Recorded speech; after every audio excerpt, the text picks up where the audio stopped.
Welcome back, football fanatics, to the First and 10 Club with me, your host, Mark D.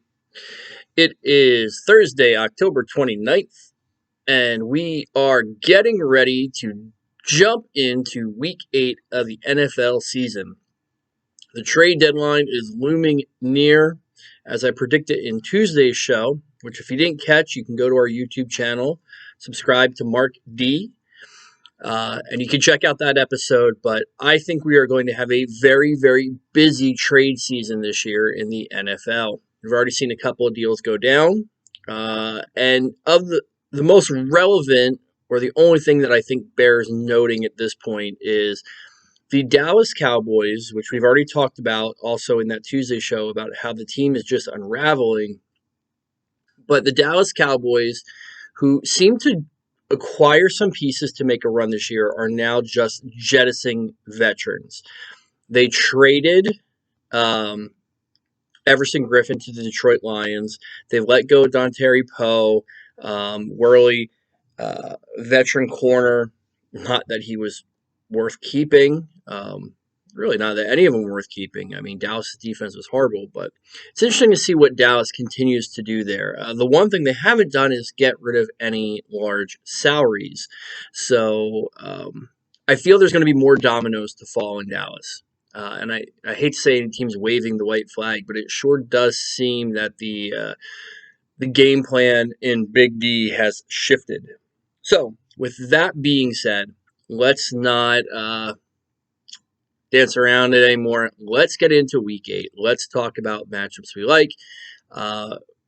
Pretty interesting week this week. Honestly, there's really only one super salivating game, at least for me, one that I'm really excited about, and that's Pittsburgh and Baltimore.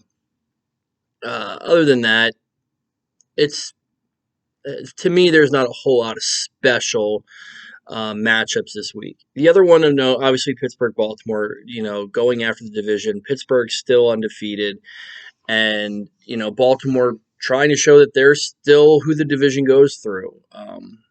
And then, of course, the other one of interest is New England versus Buffalo. And, on the surface, this should be hands down a win for Buffalo. New England seems to be reeling. They're definitely struggling this year. It seems like Buffalo, especially early in the year, had, taken control of the AFC East. But Buffalo faced two really, really good teams. And I can probably give you a list of another 19 teams in the league that would have lost both of those games. And it's understandable. And I'm not even upset. I don't take anything away from Buffalo for losing those two games. However, Buffalo really struggled against the hapless, easily ragdoll, we beat up on them every week, New York Jets. And, I mean, they survived on field goals. They won the game, but did not look pretty. So hopefully that served as a wake-up call to them. And now they get to face, the monkey on their back, the New England Patriots. That's going to go a long way. That puts a dagger in the New England playoff hopes. I honestly think if this is a must-win game for New England, I know it's way too early in the season to say there's must-win games, but I think just in terms of the narrative of the AFC East, I think if Buffalo can pull this win out, push them another game back in the division, it's going to go a very, very long way to destroying the motivation in Buffalo. So, all right, let's get on to who do I like this week in Week 8. All right, well, I don't do this very often. I try and find the hidden gems and look, but with bye weeks and just the way the schedule fell this week, my defensive choices this week are chalk. They are super chalky. Break out the Tums, sidewalk chalk, however you want to look at it, chalk as chalk can be. I'm taking the Tampa Bay Buccaneers against the New York Giants, which I think that game is going to be ugly. Kansas City Chiefs against those New York Jets, uglier. And then I'm taking the Philadelphia Eagles over the Ben DiNuccio led Dallas Cowboys. Those are the three teams that you just want to line up for this week. Honestly, if I had to pick one of the three, believe it or not, I think I'm going Philly on this one. Philly is that big play defense. They seem to make things happen. And DiNuccio behind that offensive line in Dallas, those could all three be significant blowouts this week. As for quarterbacks that I'm on this week, all right, so I'm going to work a little bit backwards here. One, I'm going to start with Carson Wentz. For obviously all the reasons we just said, Dallas's defense is the worst in the league.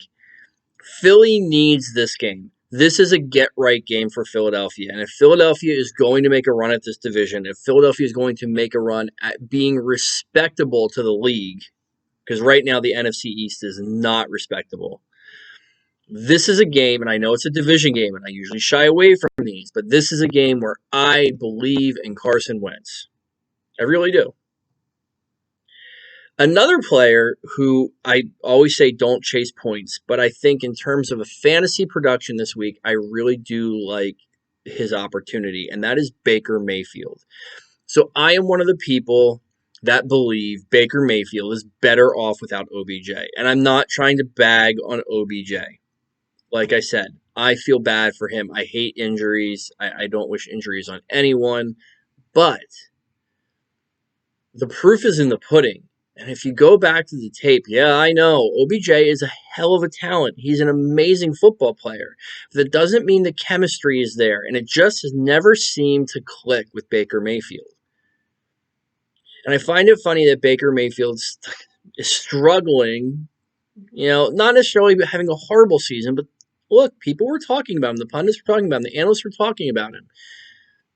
You heard, was it time that, maybe say that Baker Mayfield wasn't, the right choice? And then OBJ goes down with an injury, and all of a sudden, this kid looks like the next coming again. I'm very curious, even just from my own mentality, just to see how this plays out. So I'm on Baker Mayfield this week. And then my last one. This is my big pickup for the week. And I am streaming him in every spot that I can, unless I just have superstars in front of him. But daily fantasy, I absolutely love this pickup. Jimmy Garoppolo. And yes, I know he's lost weapons and whatnot, but he's going up against Seattle. And Seattle is pretty much a given for a passer to get at least 300 yards. So you have to love his price point on DFS and his opportunity. This is not going to be a defensive battle. This is going to be a back and forth battle. And I do think the 49ers are up for it, even with a slightly beaten up MASH unit. There are enough playmakers out there that I believe Jimmy G will have a very, very big week. And you're going to see as we move forward here, I'm very big on the San Francisco passing weapons this week. So, running backs. So, the first one I'm going for, okay, a bit chalky, I will give you that. However, I love me some King Henry this week. I just think Derrick Henry has a big week against Cincinnati. Cincinnati has struggled to defend the run. Cincinnati just got rid of Carlos Dunlap. Not that Carlos Dunlap was a big run stuffer, but it's another player out of that defensive line rotation. And even if he was in there, let's face it, Derrick Henry pretty much runs over anybody he wants to. So, love Derrick Henry this week. And then for my other two players that I'm kind of high on, and I don't want to get too far ahead on one of them, I'm picking a pair of second-string running backs. And that is Leonard Fournette and Le'Veon Bell. Let's start with Fournette. Okay. I think as the season progresses here, for me personally, I am selling shares of Ronald Jones. I know Ronald Jones has gotten the lion's share work of this. However, Bruce Arians has come out now and said that Leonard Fournette has overtaken LaShawn McCoy and is the third down running back.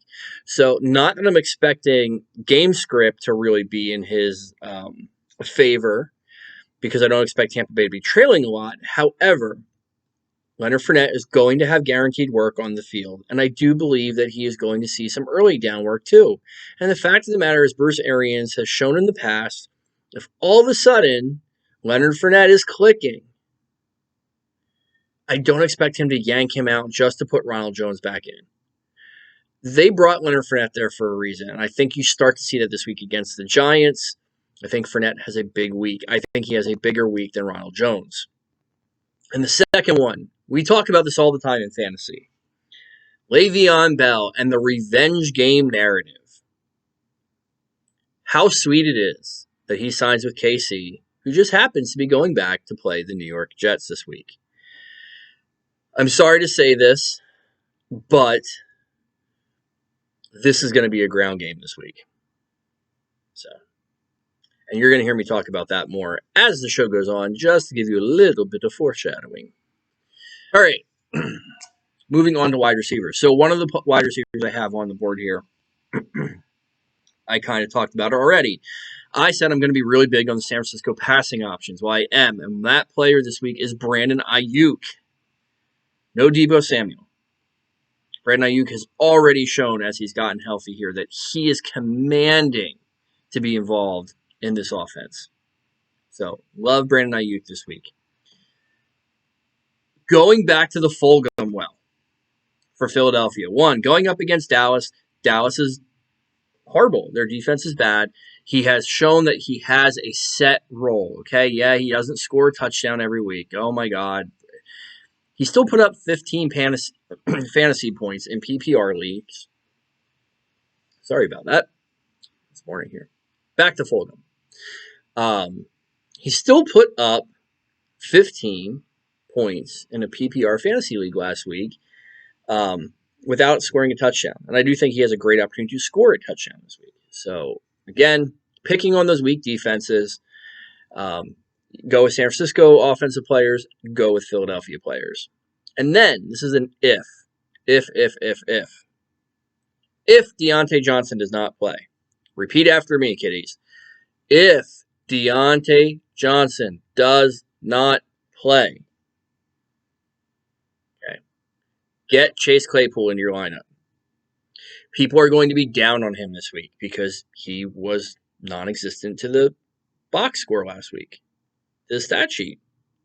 So, we've talked about this. The future in Pittsburgh is Chase Claypool and Deontay Johnson. However, they're not at the future yet.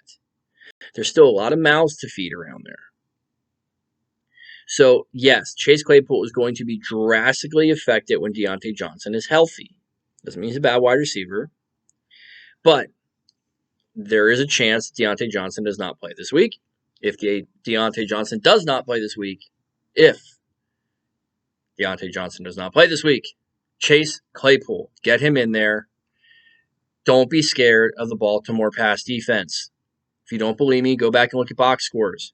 You can throw against Baltimore. Okay. And if you really, really want to go deep, if you need that sleeper, that punt play, I do like some Kendrick Bourne this week for the 49ers. I said I'm high on the passing targets this week in San Francisco. So I love some Kendrick Bourne. I'm not saying it's going to happen. It's not a bold prediction, but I will say I won't be completely stunned if Kendrick Bourne doesn't turn out a Tyler Lockett type performance. I can see it. I really could. I could see him go off for a couple of really deep scores. I don't think it'll be a lot of receptions, but I could see him for, I wouldn't be stunned. Like I said, if he puts up 150, 160 and 2 scores because of some deep bombs, I wouldn't be stunned at all. So, and then last but not least, let's talk about the tight ends for this week. Well, hint, hint, let's go to a theme. He's the best tight end in the league, debatably, but I think he is. I think it's a lock. And he's going up against the Seattle Seahawks with still a kind of a beaten and banged up Jamal Adams. Even if Jamal Adams is healthy in this one, I know Adams is great when healthy. George Kittle. I am all in on George Kittle this week. I expect a big, big week out of him. And here's the reason why. George Kittle is not your typical tight end. It's not like he's only coming out of the tight end position. Keep in mind, they will line him up outside wide. They will treat him like a big, old, glorified wide receiver tight end hybrid combo. So don't shy away from Kittle just because I know Seattle has had some success defending the tight end. I believe that's just been more game script. Kittle is the number one offensive weapon on that team. Believe you, he will get his fair share of targets and have a great week. Other tight ends that I'm high on, Gronkowski this week. Again, going back to the fact that the Giants are struggling as a defense, their one bright spot on defense is Bradbury. I believe Bradbury is pretty much going to keep Mike Evans in check this week. And when I say in check, that just means that's who he's going to cover.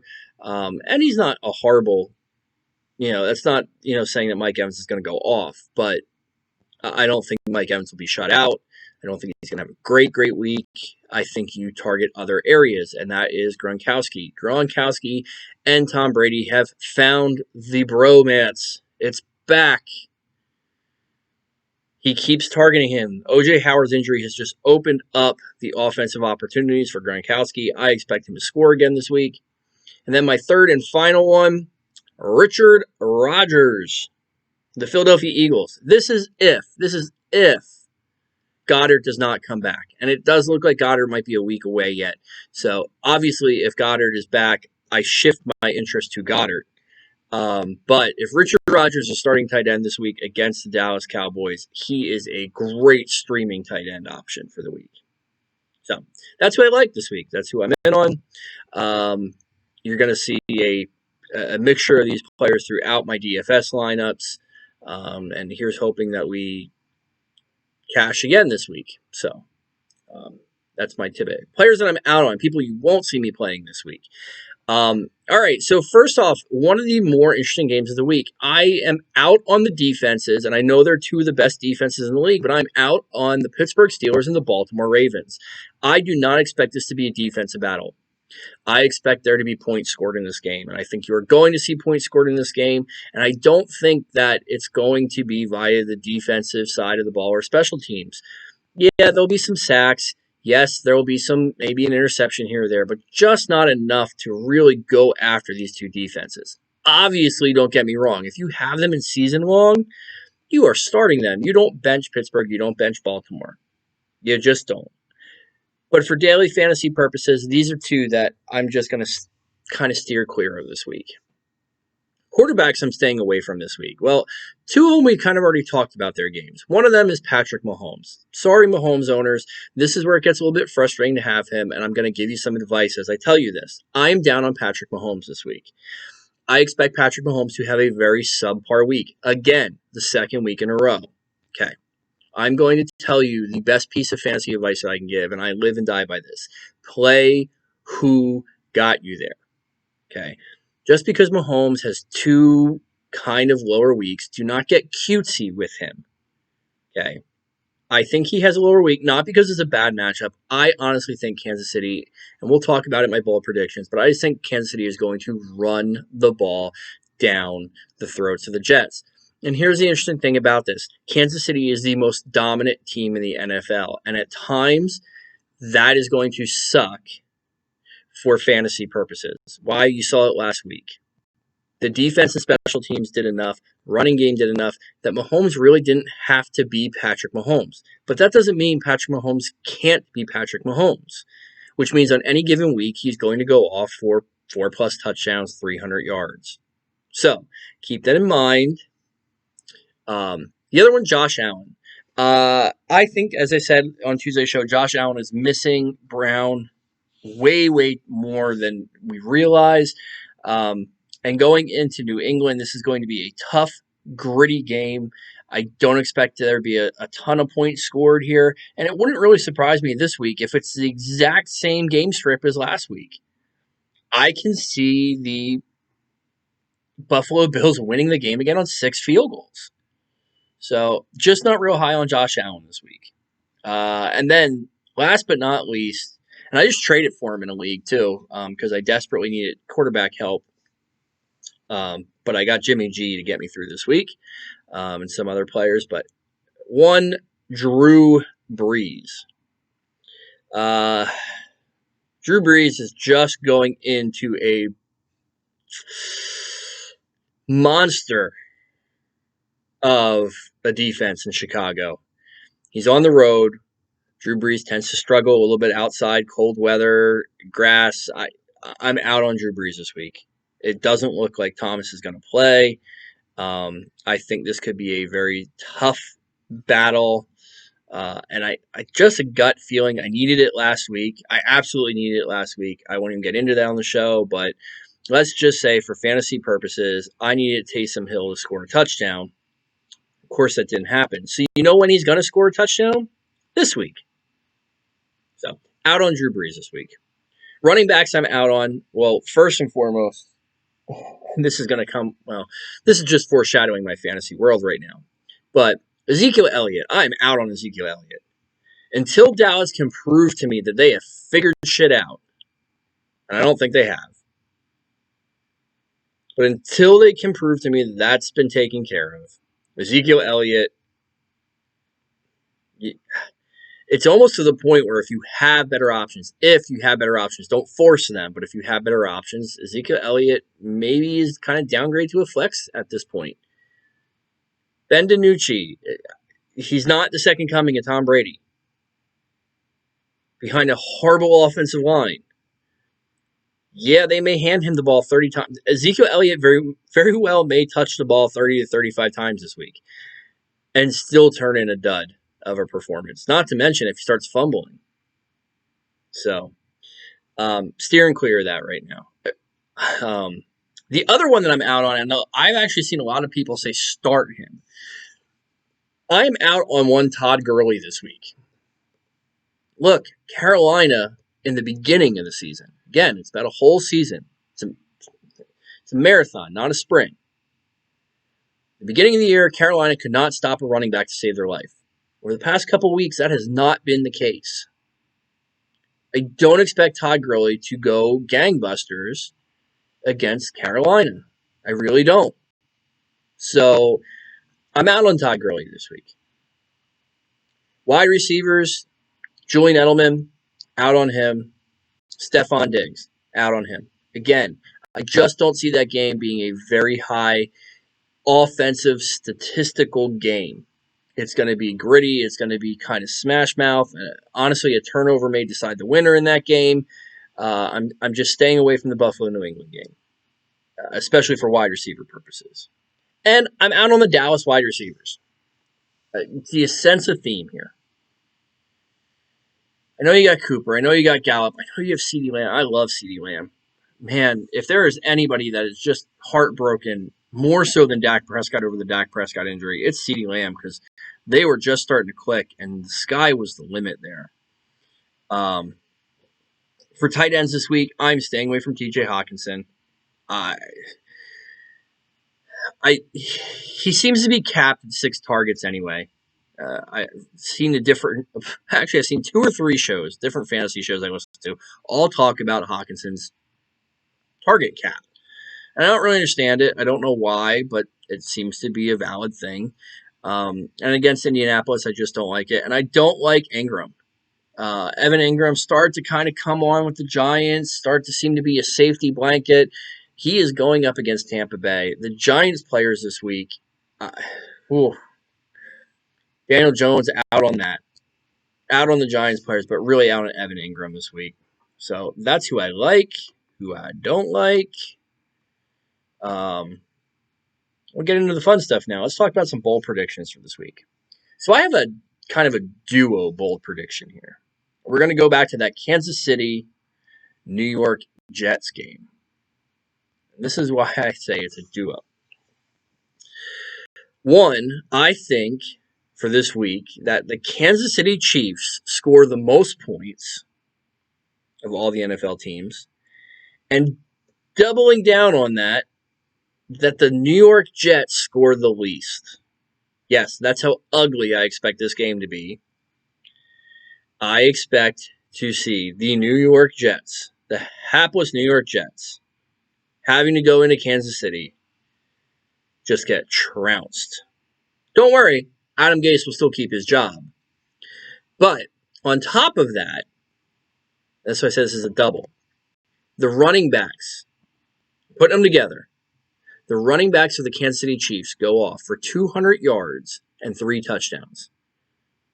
The 200 yards from scrimmage will come from Le'Veon Bell and Clyde Edwards-Helaire, and 3 touchdowns. And when I say that, I can honestly see Le'Veon Bell having something like 90, 95 all-purpose yards and 2 touchdowns this week. It is going to be a revenge game narrative. I do believe that. He is going to be amped for this game. He is going to take every run that he has and just run it down the Jets' throats. So, my next bold prediction is going back to the San Francisco 49ers against the Seattle Seahawks. And that is one, Jimmy Garoppolo will throw for 325 yards and 3 touchdowns. Told you, I'm high on Jimmy G this week. And my third bold prediction this week, and we talked about this a little bit, Pittsburgh and Baltimore scores over 50 points in the game. I expect this game to be wide open, and I absolutely believe that it's going to be a higher scoring affair. So, Pittsburgh versus Baltimore for plus 50 points. So, who are my game picks? So, I'm still going to continue to do a little bit of a change here. I'm still going to continue to give you my 4, the Tom Brady 4. I'm still going to give you my 4 show picks, which are the more interesting games to me. But then on my Twitter feed, I am going to post or start posting the rest of my picks. A couple of people who watch my show, my friends over at the Couch GMs, they do this every week and they do kind of a game with it. This is just for kind of so you guys know who my likes, who my dislikes are, and if I know my stuff. I'm having a hell of a year so far. I'll post my record to date. I did not compile that yet. I had a great week last week, 10-4, but I will put my picks up. So I'm rambling. So let's get into my locks for the week. Okay, so my lock. There could be a few locks this week, to be honest. But my lock of the week is the Kansas City Chiefs over the New York Jets. No way, no how is the New York Jets' first win of the season going to come at the expense of the Kansas City Chiefs, especially in Kansas City. There's just no way. These are 2 teams on 2 totally different paths. Kansas City wins this one easily. So now, these are kind of some of these tougher ones. So the next one that I'm going for, I'm going to take on the Baltimore-Pittsburgh game.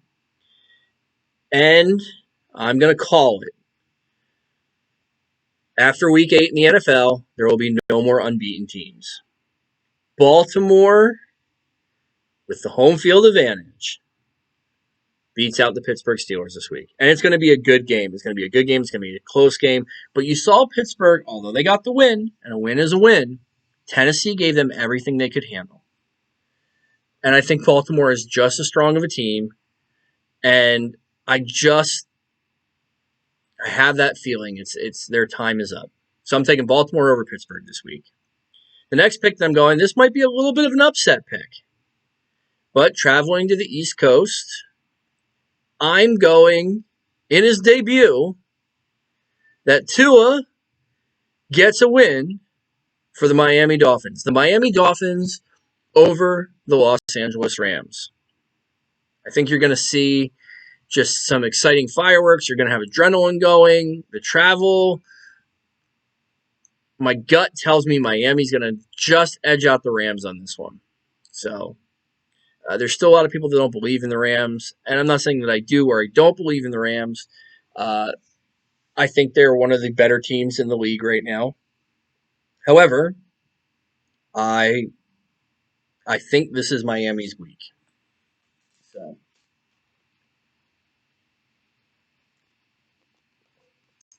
pardon me. All right, the Thursday night game. So what it comes down to, well, it has pretty much become official. Christian McCaffrey will not return tonight. Not that necessarily would have swung my vote one way or the other. Really, this came down to a coin flip for me. I really do mean that. It came down to a coin flip. I can see this game going either way. I can see Atlanta winning this game. I could see Carolina winning this game. I could see it being a low-scoring game. I can see it being just a crap ton of points being put up. This is just a really interesting game all around because there are so many possible outcomes. But what it comes down to is, more often than not, the home team on Thursday Night Football in the short week tends to have the advantage. Atlanta, there's a lot of intrigue swirling around as to whether or not players like Matt Ryan, Julio Jones, Harry McKinley, these are pretty big players. They're all being talked about being traded.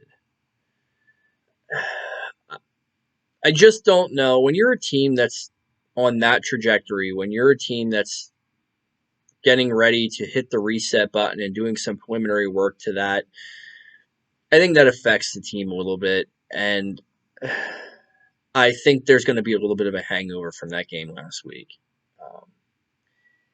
Atlanta had it in the bag to go two wins in a row under the interim head coach, and a mental error, gaffe, flat out gaffe.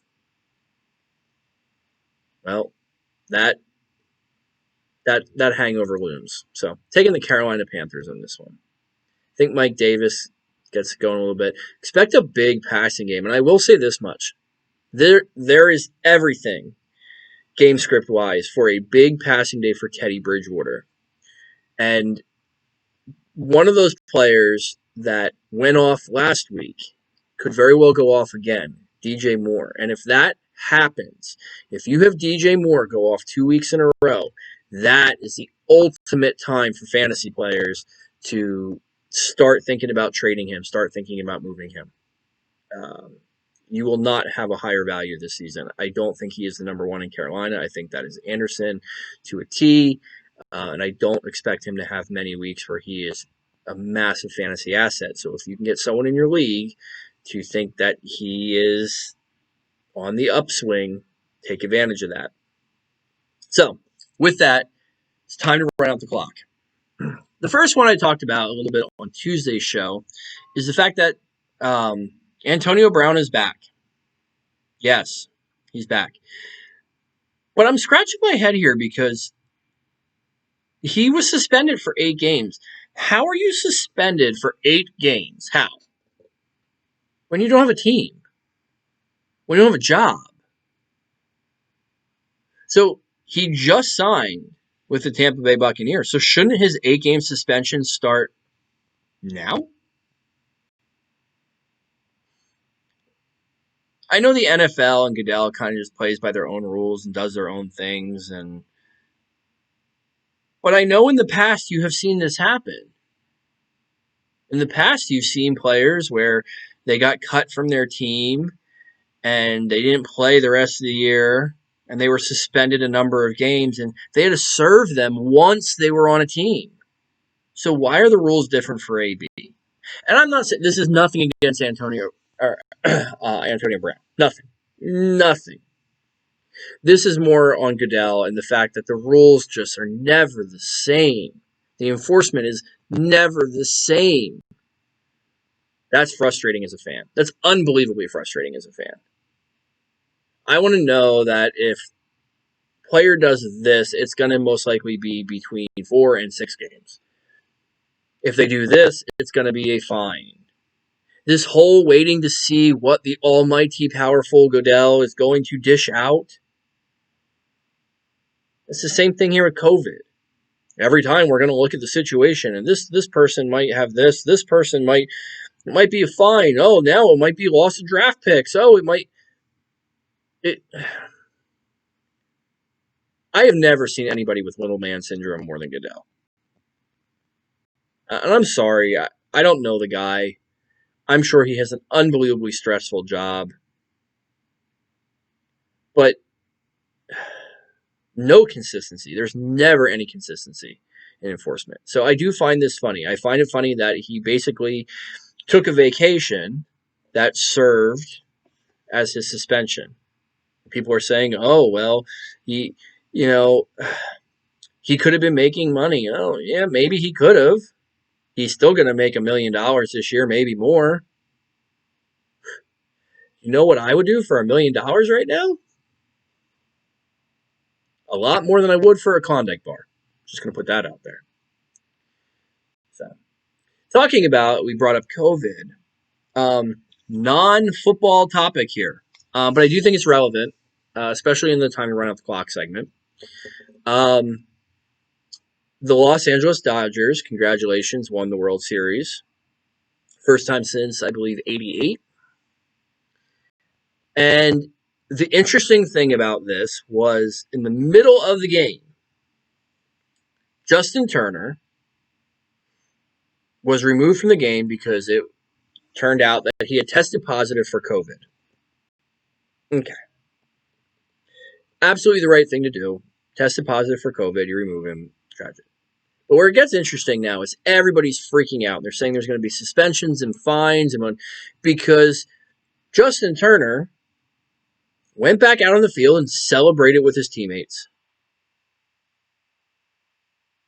Oh, there's so many layers to this onion. So many layers to this onion. One, I think first and foremost, this is just starting to show that people have had enough.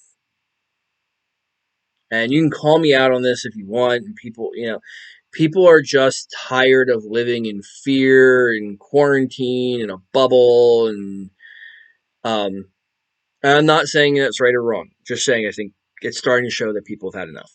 Two, this guy has been playing baseball with this team for days. I'm going to tell you right now that if the Los Angeles Dodgers come down with COVID and they have an outbreak, it's not going to be because he came back out on the field and celebrated a World Series win.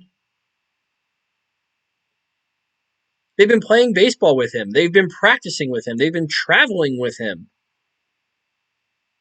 They've been doing all that stuff. Trust me, if they're getting COVID from him, odds are they have already gotten it. Him coming back out to celebrate, that's not going to be the reason. And I'll be honest, and I see both sides of it. Yeah, there's a lot more people out there that are filming and taking pictures and all that stuff. And, oh, there's a risk of other exposures. Okay, yeah, I get that. Again, I'm not advocating this one way or the other. Not my job, above my pay grade. But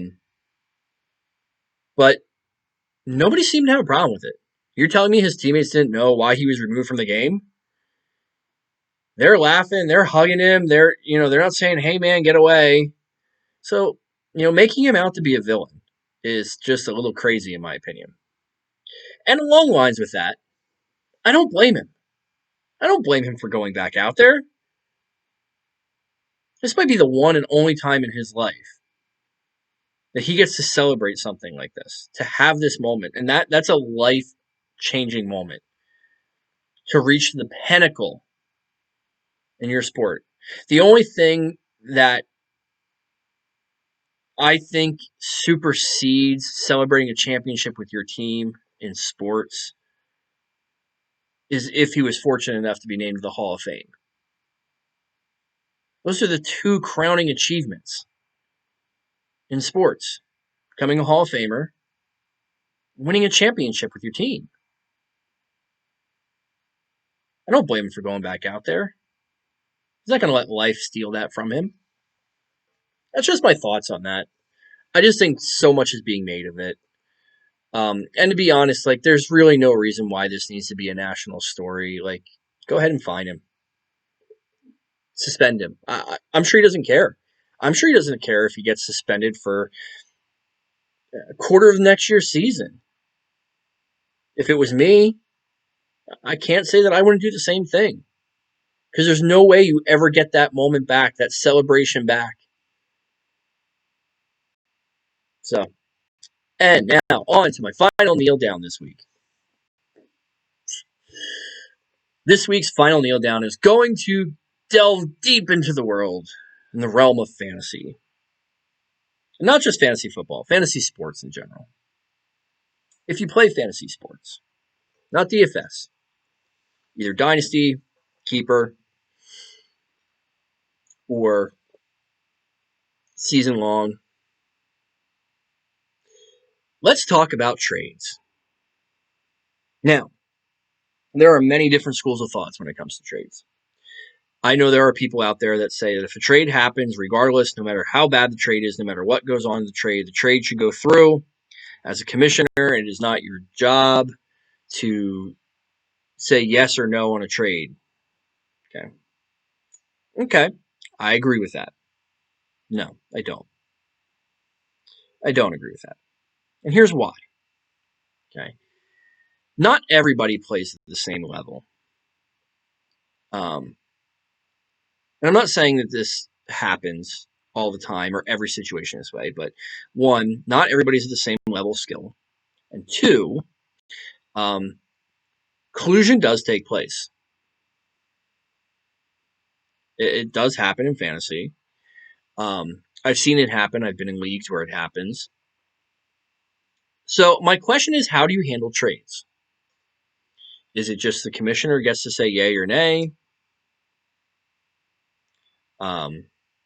Every trade goes through regardless. Or is it this option, which I think is the stupidest option, which is the league gets to vote? Why do I think this is a dumb option? Well, because you're dealing with just so many levels of non-level playing field, not being fair, not being smart. There's just it's disaster. It's disaster waiting to happen for it to be a league vote, and here's why. 9 times out of 10, if you put it, or I shouldn't say 9 times out of 10, we'll say at least 50% of the time. 50% of the time, because I've dealt with these people too, they're going to vote no on a trade because if it makes one team better, even if the trade's completely fair, if it makes one team better or gives one team a better chance to beat that person, they're going to vote no on the trade. Now, if you happen to be in a league where everybody has big boy panties and big girl panties and are capable of saying, oh, he pulled off a damn good trade, it's a fair trade, I'm going to vote yes, well, good for you. But here's the other thing. People don't tend to have the same level of understanding of the fantasy landscape. And what do I mean by that? Well, a lot of times you see the big shiny toys, the big names. And yes, I am talking about a trade that's happened in one of my leagues, but I'm going to use one of the players that was involved in it, and that is one Ezekiel Elliott. Okay, Ezekiel Elliott, yes, if you look at his average season points, great player. Big name. Yep. Touch share. Yep. Everything, all the boxes get checked if you look at it at face value. And he is a first round talent. But if you don't follow, if you don't watch in and out to see that over the past 2 weeks, Ezekiel Elliott's scoring and viability, fantasy grades, the advanced analytics, if you want to talk, have dropped off tremendously. And why is this? Well, there's been some injuries. The offensive line has become absolute garbage. Now, yeah, the offensive line will get healthy in time, but you're now playing with a third string quarterback. You have to be able to understand that value. You have to be able to understand that that value has taken a hit. And this is why it becomes, in my opinion, a little damaging when you let people just vote, because they'll see like, oh, big name player for big name player. That's fair. And the case that I'm talking about, I've heard the sides of both managers, and I get it. They decide to make this trade. I still think the trade's unfair. And I'm not even going to put it out there. That's not the point of this. What the point of this is? Yeah. What is the point of this? I really, really recommend. It's something that I have brought on in all of my fantasy leagues, which it comes down to this. We let trades go through. If trades happen, we let them go through. Unless somebody raises a question about it to the commissioner. And if that happens, we have a third party evaluate the trade. It might happen once a year. Because generally, the trades are pretty straightforward and simple. I have no problem doing this for friends of mine who are in other leagues. My friends who are not in the same leagues as me that are involved in fantasy and football have no problem doing it for me. We share, we're a community. Have somebody that has no stake in your league take a look at it. If it's questioned, I'm not saying that it has to be every trade. If there's a trade that goes out there for, Aaron Jones and Drew Brees for Kirk Cousins and Josh Jacobs. That's not a trade that I feel needs to be evaluated. I don't think many people would. It might be a winner and a loser, but I don't think it's a bad trade. But if all of a sudden there is a opportunity for someone to get Patrick Mahomes and Taylor and Devontae Adams for, we'll use Ezekiel Elliott and I don't know, Stephon Diggs. Okay, now maybe it's a little weirder. Maybe now it's a little bit a little more lopsided. So, I implore you guys, use this method. It's not difficult. It's not hard. And it takes a lot of headaches out of your league mates. Because really, what are they going to say? They might not like the outcome of it, but it's a third party. It's neutral. And really, there's only two reasons why you should ever veto a trade anyway, if you're one of the people that's reviewing the trade. And that is, one, there just becomes a gross disadvantage to the one team. If you have the last place team trading with the first place team, and the last place team is sending all of his good players for the first place's team, all upside players. All right, that seems like collusion to me. That seems like there's something iffy about it. That's really it. So use your head. Sometimes it's weird. Remember, especially after bye weeks, you can only start 2 players. So, if you have a situation where, I have no tight ends, none. They're crap. I'm streaming them. I'm getting 0 points from tight ends. And I can get a tight end, say a Hunter Henry or a Hayden Hurst. That's a middle of the pack, but it's going to cost me a top flight running back to get them. That's not a bad trade. Both teams are improving. So, yeah, what the point of this is I'm very anti-league votes for trade approvals because there's too many factors into it. People don't want to be the bad guy. You have the quid pro quo guy. You vote for my trade, I'll vote for your trade. People that just don't do their homework. Stay away from that method. Either just let all trades go through. If you can't be a fair and impartial commissioner and decide for yourself if there's an issue, get a third-party evaluator. There's just so many people that exist in the world that are willing to do this. So, with that being said, that's Thursday's show. Big week coming up in week 8. Hopefully, fantasy favor to you. The fantasy gods send you favor. You win all your matchups. As always, if you like the show and you haven't done so, click the subscribe button. Even if you just want to hear my voice. Hey, you never know. If you have questions, please put them in the comment section. hit me up on Twitter at First and 10 Club. Club is CLU1 for the actual handle, but you can just search First and 10 Club. Click follow so you don't miss any videos, and share. Please share the videos. Share, share, share. Let's get out there in the world. Let's help as many people as we can. And with that being said, let's go football.